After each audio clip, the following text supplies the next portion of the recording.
Hello guys, in this video I am going to show you how to enable push notifications on feedback/references for recent hosts and guests in the Couchsurfing application.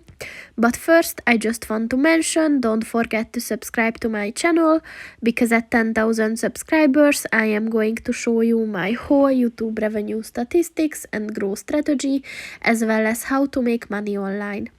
Let's jump into it. First of all, open the application on your phone and then click on the account button at the bottom of the page on the right. And then scroll down and click on the notification settings button.